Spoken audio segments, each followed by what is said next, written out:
Welcome to Startup Spokane, where hosts Steve Traben and Megan Halsey explore the excitement and momentum growing throughout Spokane's expanding startup community.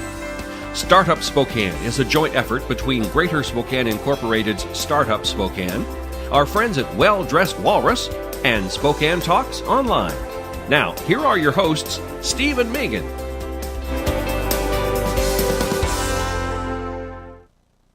Welcome to Startup Spokane on Spokane Talks Online.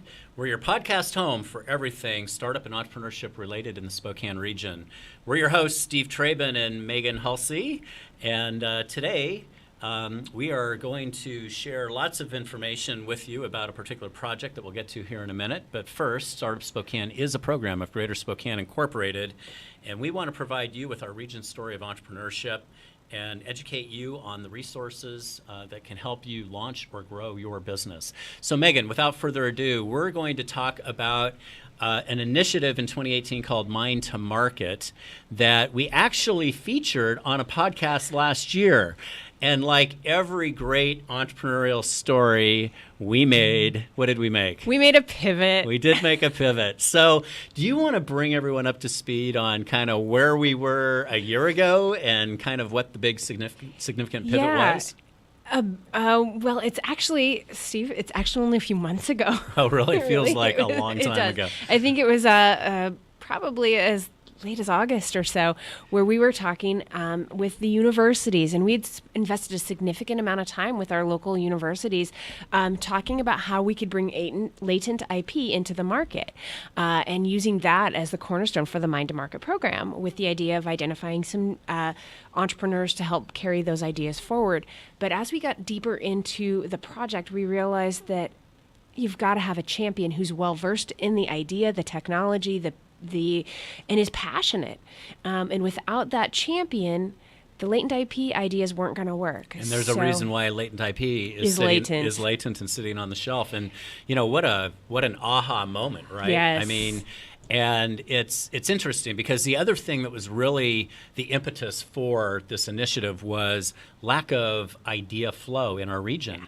And the funny thing is there really isn't a lack of idea flow in our region. No, there really isn't. We have 75,000 students going to our area colleges and universities. We have several research universities right here or in our backyard with researchers and faculty. And again, you know, they're doing research. We have student-generated ideas coming out of school. We have business plan competitions, like 3 of them in our region. We have Startup Weekend Spokane. We have a lot of ideas. We do. But so instead of focusing on the IP, we decided to focus on the founders. And I think that's the story of Mind to Market moving forward, is identifying the people with fantastic ideas, drive, initiative, capability, vision, but maybe without any money. Yeah, and wrapping our arms around them, encouraging them, supporting them, guiding them, and mentoring them through a process that would otherwise, for lack of that, they probably would never get it off the ground, or they might try and fail. I mean, right? I mean, we're trying to create a recipe for success, a pathway for success for these folks. Exactly. And having that ability to get that initial prototype or that MVP created is typically where we find businesses fall off. They just aren't able to move it beyond that, because usually there's a fairly significant price tag attached. Right. So let's dive right in. I want to talk about the 3 components. I'll list the components, and then I want to come back and talk about what we tested this summer that was really our validation for the model. The first step is really an accelerator kind of model, but not cohort-based. So we have accelerators where a group of entrepreneurs will go through, say, a 13-week program with Ignite as a class. And, you know, they're accountable to the extent they want to be accountable. We've kind of shifted that to a one-on-one intensive coaching model where we'll put them in touch with an entrepreneur in residence, and we'll go in more detail, but in a very short period of time, they'll validate their model or their idea, they'll pivot if it's necessary, or they might even fail. And if they fail, that's okay. You can go back to the drawing board. That's component number 1. Right. Component number 2 is that we have a great seed capital investment landscape in Spokane. we don't have a lot of friends and family money at the, you know, 25, Very early 50, phase. 75, $100,000 level like they do in Seattle. So we really have this gap. And we thought that if we created an investment fund where we could make somewhere between a $25,000 and $100,000 equity investment into some of these ideas, that would give them enough cash runway to really get to a minimum viable product. And then the third component is, once they have some capital to get going, how do you help them identify their needs and gaps so that they can get to customer traction, a minimum viable product, and a commercially launched business? All those three components make up what is today the initiative Mind to Market. And I think let's dissect it one by one or piece by piece. And Megan, maybe the best way to do that is let's talk about that first piece, which we're calling Rapid Commercialization Sprint today. We actually tested that this summer. So do you want to talk a little bit about what that looked like? Yeah, we were able to identify 6 different companies who we thought were rife for a little time and energy investment to push them forward. Now, this was an idea. These companies, not all of them had launched. Some of them had. And so what we did is we had an entrepreneur in residence spend almost 2 weeks working, in some cases even a little longer, some cases a little shorter, really deep diving with these companies on their idea, their business plan, their prototype, if they had one, or if not, plan to move their prototype ahead. They created financial documents, pro formas, and budgets for how they would move forward, and help them create a pitch deck. And a pitch deck, for those of you who don't know, is basically a visual representation of your business, your plan, your model, your projections that you can share with potential investors to get them excited about what you have. And so we had an entrepreneur in residence work very devotedly with those folks, and more importantly, the entrepreneur in residence didn't do all of those things, but he keyed up a number of our subject matter experts who are already within our ecosystem. Those are our office hours providers. There are partners within the community who are already devoted to spending some time and investment with those startup companies already. And we were able to give this to them at no charge, so they were able to really move their businesses further forward. And that's been really exciting. Yeah, and you know, we debriefed with each one of those 6 companies, and the overwhelming response was it had significant value associated with it. And it really helped us realize that, you know, through intensive one-on-one coaching, you have greater accountability on the entrepreneur. Yeah. It's a much more accelerated process. So you're going to know your end game much more quickly, you know, in 2 weeks than you are going through like a 13, 15 week kind of program. And right? it gives you really significant steps moving you forward. Yep. So for example, 2 of the companies in that process made significant pivots. One identified an entire new line of revenue, and a third realized that they didn't need to fundraise yet because they had enough seed capital to build their prototype. Right. So those were huge, game-changing revelations for each one of those companies, and all 6 of them are still moving forward with their ideas, right, which is really exciting for us. And you know what really, what it led to at the end of that was, okay, now you have six ideas or companies in different stages, all of whom are ready to go to the next level, but they all need, most of them, 5 of the 6, I think, yes, need correct. capital. That's right. Right?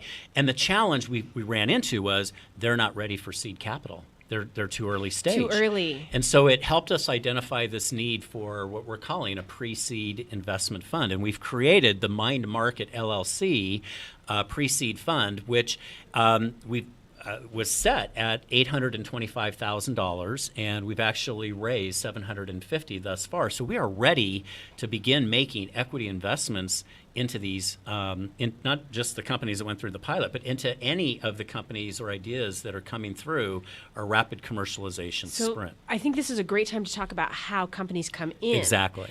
So we had hand-selected the 6 that we worked with this summer, but the idea is that we want to throw the gates wide open. And so companies that think they're interested or think that they have a shot, we want them to contact us at Startup Spokane, and we will start working with you through the Entrepreneurial Assistance Program and help identify identify what you need to do to get yourself ready to potentially become a candidate for that rapid commercialization. And so that's really the first step, is to just come in, let us know you're interested in the program, and set up an individual entrepreneurial assistance meeting. You'll get a chance to talk to me or one of my colleagues, and we will help identify what steps, workshops, and activities you need to be doing to make you ready. Yeah, and then we have a pool of entrepreneurs in residence. So instead of having a single individual that will single-handedly deal with all of these companies, and this is a continuous process, so we're hoping that, as people or entrepreneurs come in with their ideas, that we can evaluate, vet, get them prepared, and then basically matchmake with one of a handful of entrepreneurs in residence who, based on their own skill sets, that alignment, that fit is really important. It is really important. And the entrepreneur in residence, in some cases, may be a specialist in mechanics or engineering or things like that. In other cases, if it's like a tech company, we're going to need a different entrepreneur in residence. And so we really are working very hard to identify that. Yeah. And then throughout this 2-week sprint, these entrepreneurs in residence, again, they're not single-handedly solving everything with the entrepreneur. I mean, we're tapping into a pool of subject matter experts. So as an example, we might bring in an IP attorney to look at, does this particular idea have, can it be protected? Maybe bring in a different type of attorney to look at business formation. We might bring in an accountant to set that, to make sure their pro forma makes sense and help them establish a plan forward. So if they were to move forward, how much money would they need and how would they use that? Right. Those are really important things, because they need to have a plan, because you're never going to move forward into this process if you don't have a plan for how that money is going to be implemented. And the entrepreneur in residence is going to take them through a tool called the Lean Business Model Canvas, which is an exceptional way to identify your needs and your gaps, and your strengths and your weaknesses and your opportunities and your threats. Kind of a SWOT analysis, and a very pictorial way to sort of see where you need to focus. And at the end of this sprint, the idea is that if once the idea has been honed in terms of market validation, and we've got a pro forma, we've got a pitch deck, we really want to make recommendations for these entrepreneurs to go before this handful of investors in the Mind to Market LLC fund and get access to some capital. Yeah, and let's talk a little bit about how much they can access. The plan is that they can access up to $100,000. That's right, and we understand in this that that money, the runway of that money is really dependent on the idea. So some of these ideas may only need 25,000. Yeah. Others might need 50, 75, or 100. But at the end of the day, what we're trying to do is provide a cash. Basically a cash runway for them to get to the operations phase, which is the third component, which we're going to talk to right after our break. So let's we'll stop there, take a pause, take a quick break on Startup Spokane on Spokane Talks Online, where Megan and I are unveiling the newly pivoted Mind to Market initiative. Stay with us. We'll be right back. They say it takes a community to raise a family. It also takes one to build a business. I came to Spokane 12 years ago as a Whitworth student, and I planned to leave after graduation. But the more I got to know this community, the more I wanted to become a part of it. My husband and I have built our business in Spokane, and now we're raising our family here too. We operate a consulting company that provides creative business development strategies. Our approach is holistic and dependent on intentional connections and relationships. And no one understands connections and relationships better than GSI. They direct momentum towards investments in our community, provide resources that help business leaders connect, and they're dedicated and passionate about making Spokane great. GSI gives me the confidence to build my business here because they believe every organization, even a small one like mine, adds big value to our community. With GSI's help, Spokane will be a place my son will want to build his career too. I'm Eva Marquette, owner of Freshview. We're creating something greater with Greater Spokane Incorporated. Hi, this is Kurt Stockwell with Well Dressed Walrus. We are a local website design and development company here in Spokane. What we do is build beautiful, usable websites for local businesses. A website needs to be beautiful, it needs to be usable for your users, your customers, and yourself. Contact us anytime. We'd love to talk with you about your online marketing.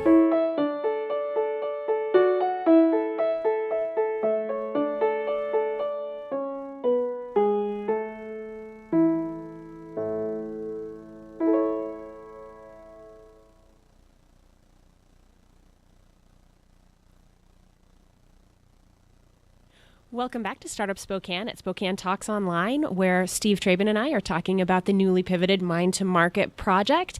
And we're really excited to be able to start sharing that with our entrepreneurs in the ecosystem. Now, one of the things that we've talked a little bit about what that program looks like, how you get ready for it, and what the funding piece of it looks like.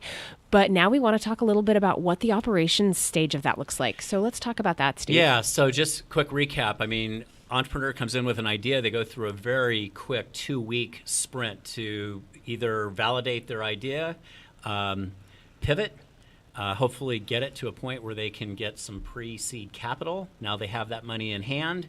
This is where the rubber meets the road. We call it the operations phase. And I think this is where, in our research of other accelerators nationwide, this is where people are challenged. These accelerators are challenged in how do they ensure great success with entrepreneurs taking their ideas and getting it to commercialization? So what we've envisioned in our model is that our entrepreneur in residence will continue to have a hand in this. But this is really where needs and gaps are identified for the founders, especially team needs and gaps, right? Yes. Sometimes they need a technical co-founder. Sometimes they'll need an accountant to really drive some of the revenue models forward and make sure that they can make money doing what they think they're going to do. Yep, we call it the founder's challenge. Founders often come in with a certain amount of subject matter expertise, but they do not know the end-all be-all to running a business. And so they have to be open and coachable to the idea that you can't do this all on your own.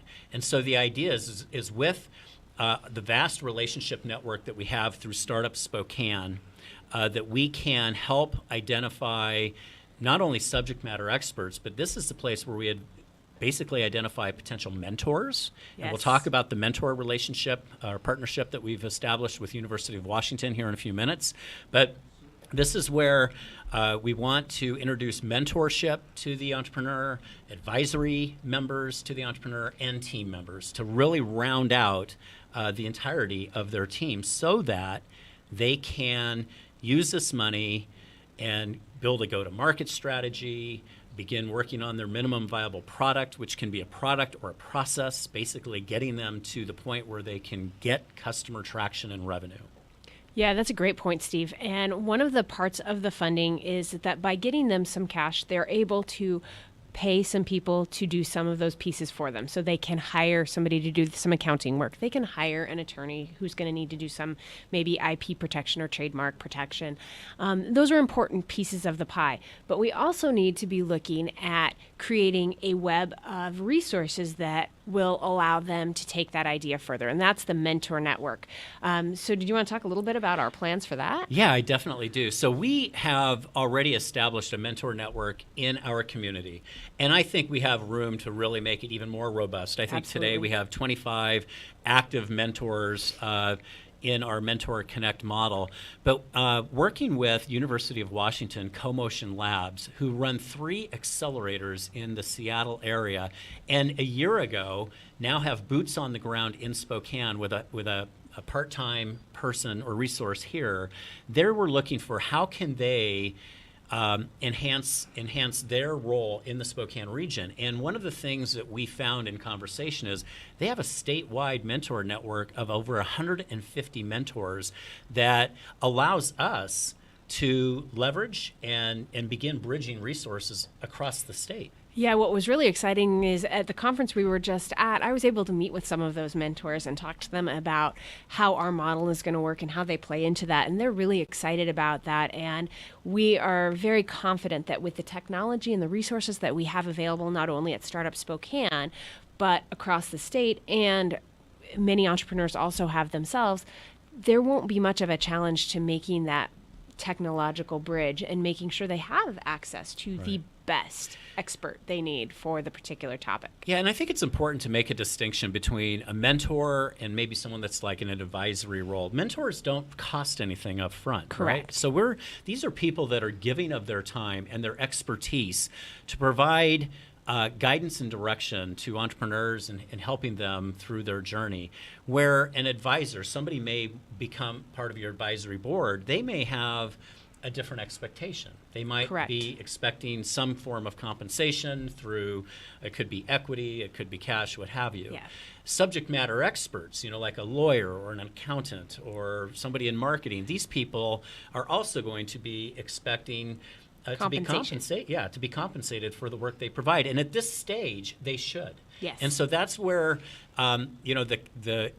the pre-seed capital investment can really be of significant value, because this gives founders the opportunity to pay for some of the services that they're going to need to get to commercialization. Which makes the difference, because a lot of times you get what you pay for, and if you aren't upfront, if you are in need of very specific types of legal advice, it is important to pay the right kind of attorney to get that advice, to make sure that you are moving forward. It'll cost you a lot less in the long run.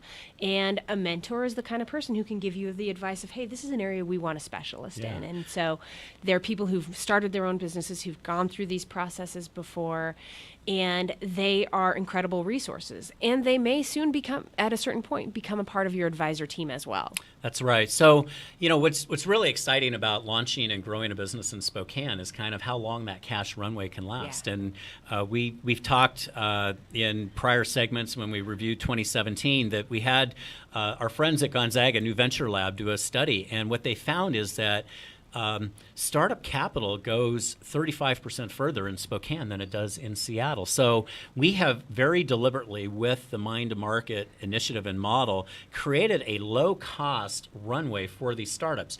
We anticipate or expect them to actually operate initially out of Startup Spokane. In the co-working space that Startup Spokane manages, which is a mere $100 a month for an individual, and I know we have team rates as well. Yep. We know that their cash goes longer in Spokane than it does in the larger cities.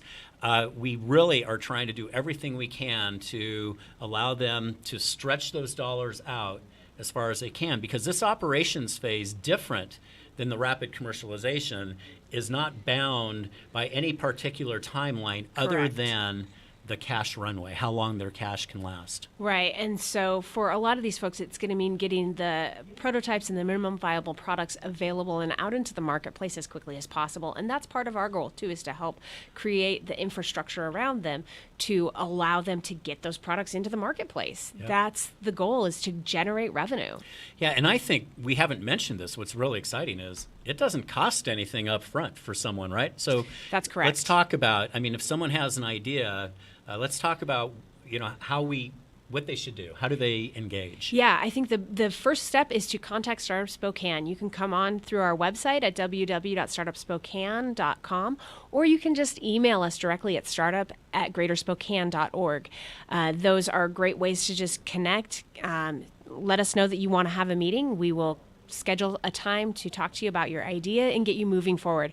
As we mentioned, the first phase usually isn't jumping right into the rapid commercialization unless you are already really developed and close to launching.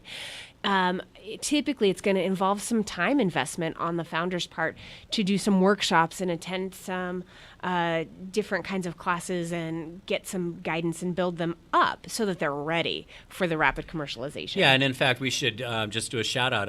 Back to University of Washington Co-Motion Labs for them helping us with pre-rapid commercialization boot camps, and Spokane Community College, who, again, they've been willing and actually provided recently a full-day boot camp on the Lean Business Model Canvas, because the more information and orientation these entrepreneurs can have coming into the process, the less work it will be on everyone, right? So we want to give them exposure to a lot of these different elements. Yeah, I think that's one of the really important points, is that, we have to introduce them to and acclimate them to our entire network and our ecosystem of resources. And so by engaging them at the very earliest phase, it makes it a lot easier when you're in operations to reach back out and say, hey, I need a little bit of more support on this. Who do you recommend? So when we featured this last year, this was still conceptual. Yes. We made our huge pivot. We're here now with Mind to Market. The initiative, it's ready to go. We have an investment fund for pre-seed dollars. It's ready to go.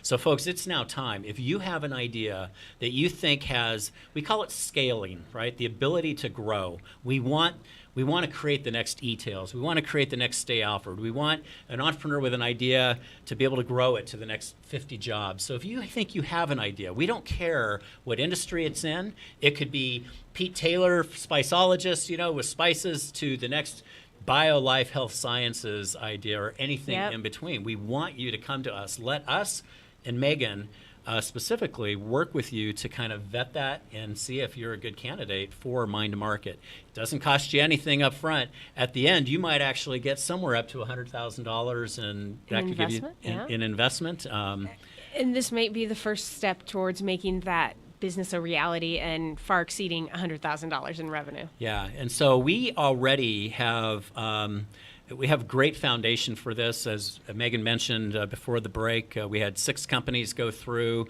our pilot in the summer that are all teed up and ready now for investment in the next stage. We have I think 15 or so companies ready to start. We do.